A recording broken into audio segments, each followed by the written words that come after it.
I wake up, the weight of my sister's arm draped across my chest. Her warm breath tickles my ear as she whispers something about trick-or-treating. It's dark outside, but the Halloween lights flicker on the walls, casting an eerie glow. My heart skips a beat when I realize I'm not wearing anything but my sister's old, frilly nightgown. As I sit up, the soft fabric of the gown swishes around me, revealing my legs encased in her lacy panties.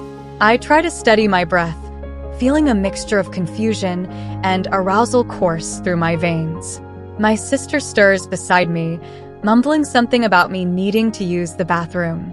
With shaky hands, I stand up and step into the hallway.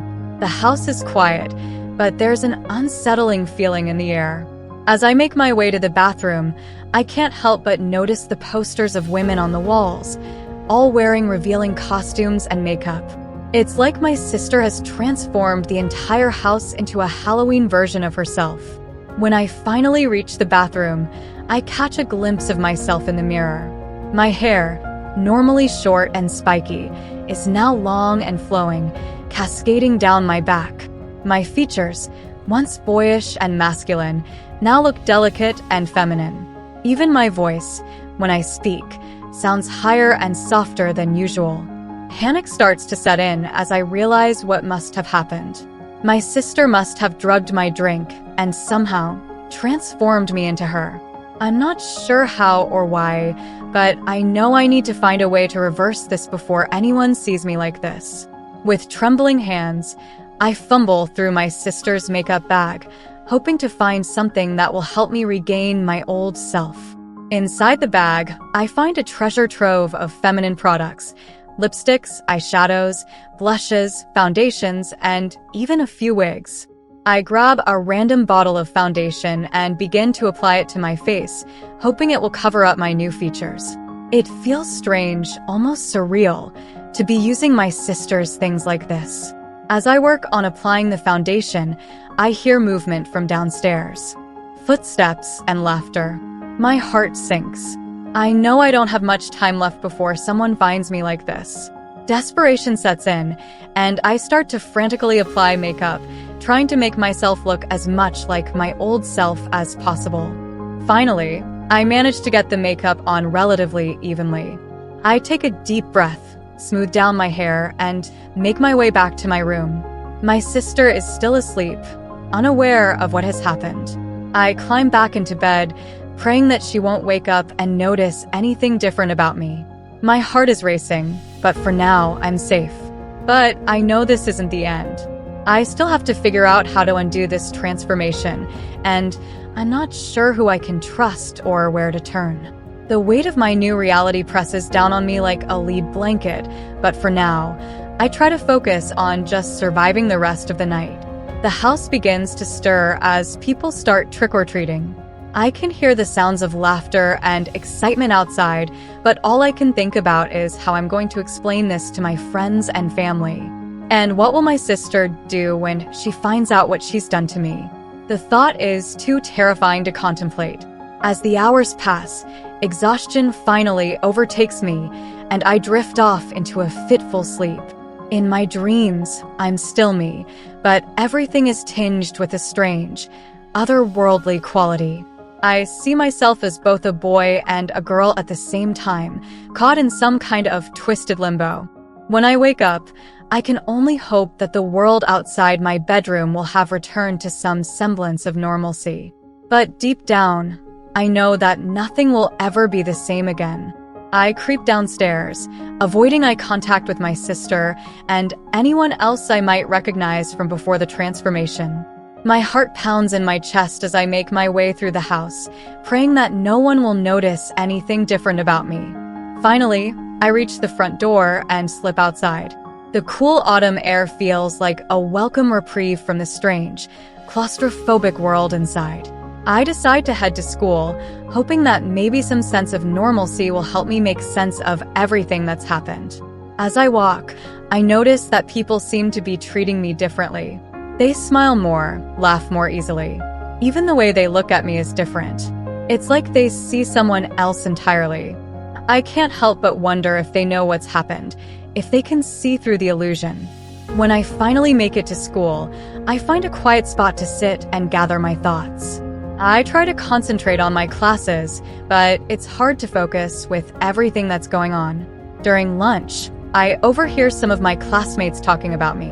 They say things like, "She's so pretty," and "Did you see how she was flirting with that guy?" It's like they don't even realize that I'm not who they think I am.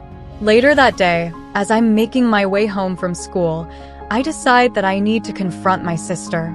I need to know how she did this, and if there's any way to reverse it. My steps grow more determined with each block I pass, until finally, I'm standing on her doorstep. I take a deep breath and knock, steeling myself for the confrontation that lies ahead. When she answers the door, she looks surprised to see me. "Oh, hey," she says, her voice tinged with uncertainty. "I thought you'd be at home." I force myself to meet her gaze, even though it's like looking into a mirror. "I need to talk to you," I say, my voice trembling slightly. "About what happened, about what you did to me." She looks confused for a moment, then her face clears.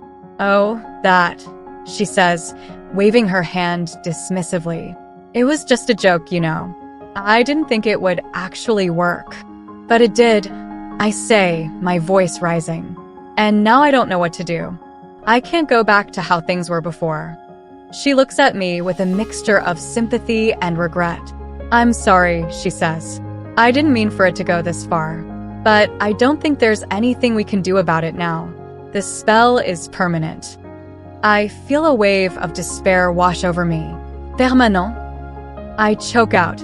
"But what about all the people who know me? My friends, my family?" She shrugs. "They'll just have to get used to it, I guess. You're still you, deep down. It's not like you're a completely different person." Her words only serve to make me feel more trapped.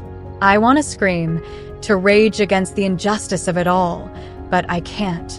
All I can do is nod and turn away, back toward my own home. As I walk, I try to come to terms with the fact that my life is forever changed, that there is no going back. The days that follow are a blur of adjustment and denial. My sister tries her best to be supportive, but it's hard for her to understand what I'm going through.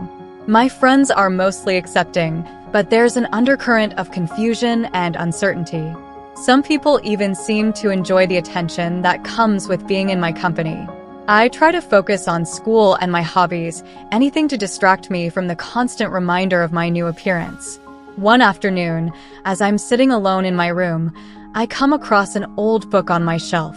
It's one of my sister's spell books, and as I flip through it, I see a page marked with a ribbon.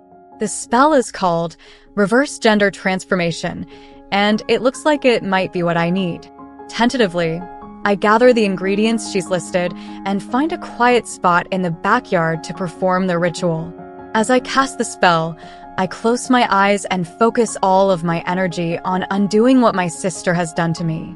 When I'm finished, I wait with bated breath for anything to happen. Minutes tick by and still nothing changes. Disheartened, I turn away from the mirror and head back inside, my hopes dashed.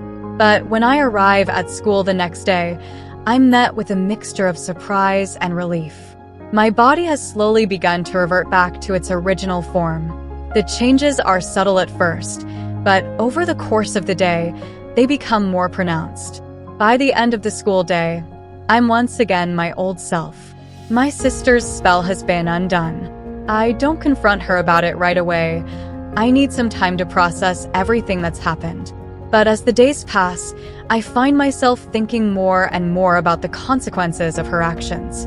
The trust that I once had in her has been irrevocably shattered, and I know that our relationship will never be the same again.